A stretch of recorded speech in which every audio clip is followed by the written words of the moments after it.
Hello, everybody, and good morning. My name's Don Arleth, and you're watching World News, coming to you live from Warsaw. Bosnian leaders should move to join the EU while the window of opportunity is open, according to the EU's top diplomat, Kaja Kallas. Kallas also paid a visit to Sarajevo after the UN Security Council voted to prolong the European peace mission in the country on Friday. 30 years after the Dayton Peace Agreement, the European Union will keep doing everything we can to prevent any security vacuum in the country. We will not let history repeat. The international powers can be faded out when the local authorities are ready to make decisions. And that's why we really tried to convince the authorities in Bosnia and Herzegovina that it is their country, they need to adopt decisions, and then also there is no need for the international intervention. Windows of enlargement of the European Union are very rarely open, but one is open now. Your political leaders have to grab this opportunity, or the window of opportunity will close again. On Tuesday, the European Commission will present the 2025 enlargement package, an annual report assessing the progress made by candidate countries to join the European Union. This year, the package will include the pre-enlargement policy review, which are reforms that current member states should adopt to accommodate the newcomers. The next era for expansion is expected in the Western Balkans.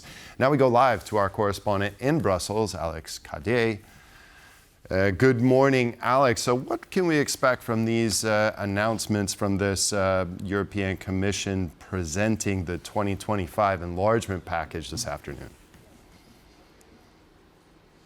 Well, good morning, Don. It's report card day in Brussels. Those countries hoping to join the European Union as soon as 2027 for some of them will now get an update from the Commission about how they have been doing on their reform homework. They have made changes to their rule of law, to their judicial systems, to be able to be better aligned with the European Union. They've adapted their economies, perhaps to an extent to be able to join the EU single market. Now Brussels will look at that homework and decide whether or not these countries have made progress. We understand top of the class will be praised very warmly by the Enlargement Commissioner Marta Koss in the next few hours. Montenegro doing very well. Albania also doing very well. Warm words for them.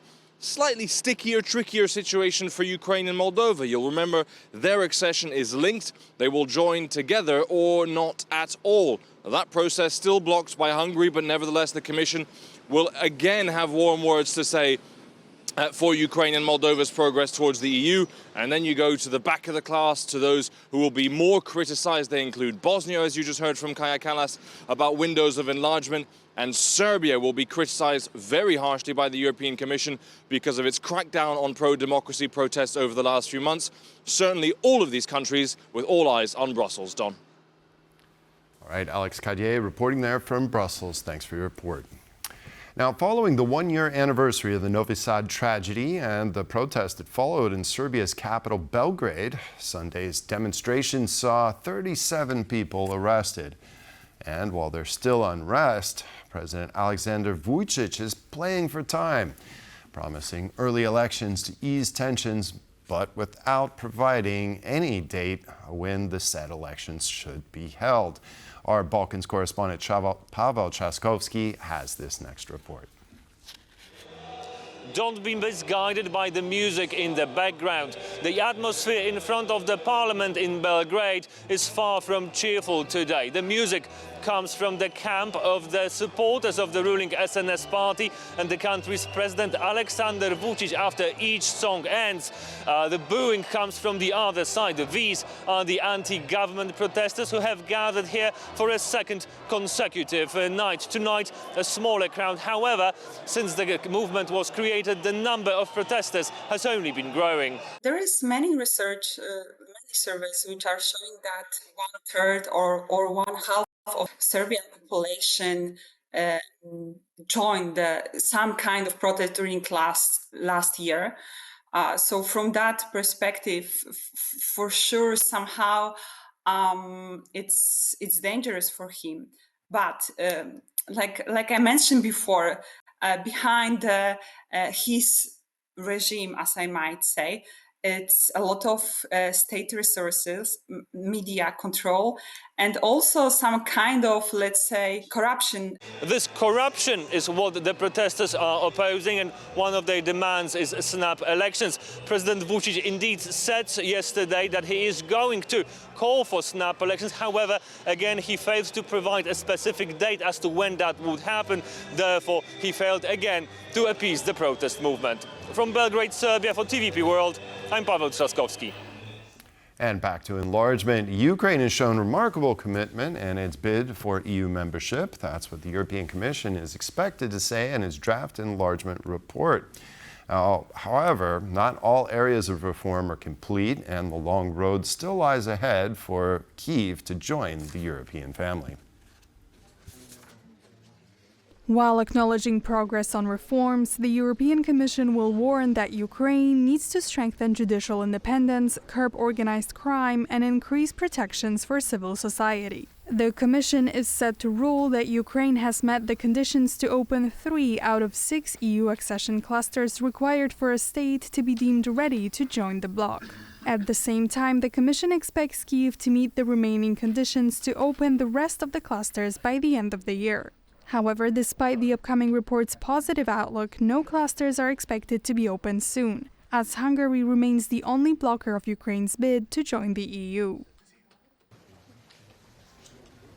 Ukraine is short of around 750 million euro of the 2 billion that it needs for gas purchases this year, Ukraine's president told reporters on Monday evening. President Zelensky also noted that the EU will provide an additional 127 million euro to support Ukraine's energy needs. At this point, we understand that we are short of about 750 million out of the 2 billion we discussed in relation to gas. Just now, President Ursula said that we will receive an additional 127 million euros in support. We are grateful for this. After that, our Minister of Energy took part in the meeting of the G7 energy ministers, and we received support everywhere, from Canada, Italy, Germany, and other countries as well. 2 Russian citizens who Poland accepted as political refugees are accused of actually working with Russian intelligence. Files from the year-long investigation reveal that Igor and Irina R. collected information about employees of the Polish Ministry of Foreign Affairs, as well as one of the government's academic exchange programs. According to the case file, the encrypted flash drive sent by Irina contained data on people supporting Russian oppositionists in Poland. Furthermore, Igor R. was supposed to describe officials from the Polish Ministry of Foreign Affairs, people involved in Poland's academic exchange program, as well as teachers from the University of Silesia. During the investigation, the Russian collaborator admitted that he attempted to pass the information to Russian intelligence. But the package was never picked up. The court case of Irina and Igor starts December 8th, and if proven guilty of espionage, the pair will face a sentence ranging from 8 years to lifetime in prison. A group of some 20 veterans have spent the past 2 months training to detect and safely remove mines in Kyiv. The program, organized by the Unconquered Foundation, is supported by the Slovenian government and offers free courses and future employment for its graduates. Demining is much harder than mining, but it's quite a safe process. It's not that difficult to learn because it's a familiar topic. These are military munitions and certain types of mines, so it's easy to remember. In this case, we use interactive mock-ups, mines with signal systems. About 30 to 35% of the time is spent on theory, and everything else is purely practical field work. There are mistakes. During today's training, I set off a tripwire. It was set up differently than usual. We have a tricky sapper here. The hardest thing is the monotony. You slowly cut the grass, carefully look around, making sure there's nothing there. That's probably the hardest part of all. The Slovenian government supported this initiative. They are providing assistance through Slovenian aid and partnerships because helping veterans is one of their development priorities. We have already started meetings with mine action operators in the middle of the course. They are ready to employ veterans. The UK has supplied Ukraine with another batch of Storm Shadow cruise missiles, significantly boosting Kyiv's long-range strike capability ahead of winter. At the same time, Washington still remains reluctant to provide US-made Tomahawk missiles. Unnamed sources told Bloomberg that the latest delivery replenishes Ukraine's stockpiles as Russia prepares renewed winter assaults. The UK-made Storm Shadow missiles, capable of striking targets up to 560 kilometers away, have already been used to hit Russian sites in Bryansk, Kursk and occupied Crimea. Their precision and low-altitude flight make them difficult to intercept. The US, meanwhile, continues to withhold its longer-range Tomahawk missiles, despite President Volodymyr Zelensky's recent appeals in Washington. President Trump said there are, quote, no immediate plans to transfer them, though he left open the possibility of a future change. Russia may be throwing everything it has at Pokrovsk, but even if Moscow declares victory, what exactly would it be winning? Former commander of U.S. Army Europe, General Ben Hodges, says that capturing a heap of rubble is no triumph and far from a turning point against Ukraine. You described the city as a pile of rubble, and yet the fight continues between Ukraine and Russia over that city. So if Russia claims definite victory, what will be the significance for Ukraine? Could this fall of this city mean the beginning of an end for Ukraine in this conflict? Absolutely not. No. Look, Russia is using everything they have after more than a year just to finally capture Pokrovsk. And then I would ask the question, okay, once they capture Pokrovsk, then what?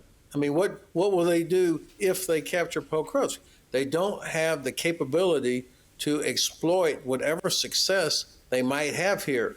So the Ukrainians, if the Ukrainians decide to pull back from what they have now, they'll fall back to another defense line, and there will be nothing left for Russia to do except occupy what is a pile of rubble, anti-tank ditches and barbed wire, and a lot of unexploded ordnance. So it will take them a long time to even resume offensive operations if they do capture Pokrovsk. So I think this is anything but good news for Russia. Online transactions will be much harder for Russian citizens after the EU's 19th sanctions package kicks in. Russian customers of digital bank Revolut have been already informed that their accounts will be closed by the end of the year if they don't hold EU residency or citizenship.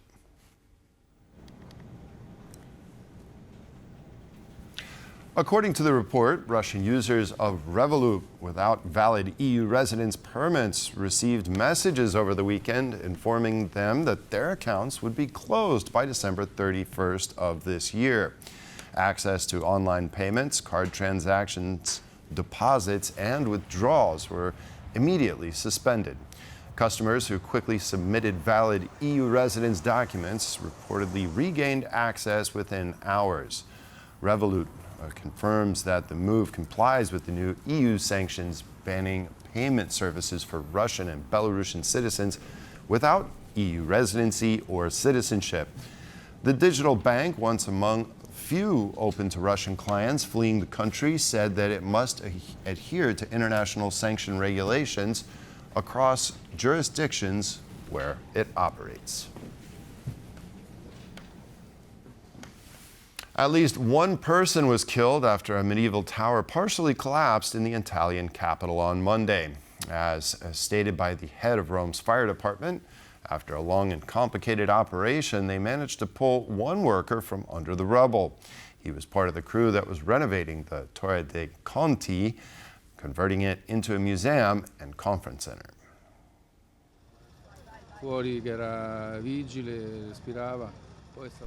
The worker we recovered was conscious. breathing. Then he was taken in an ambulance for stabilisation, which left for the hospital. We don't know exactly what his condition is. We had 12 hours of continuous work. Our intervention was with 140 men of various specialities. Obviously, it was a very complex operation.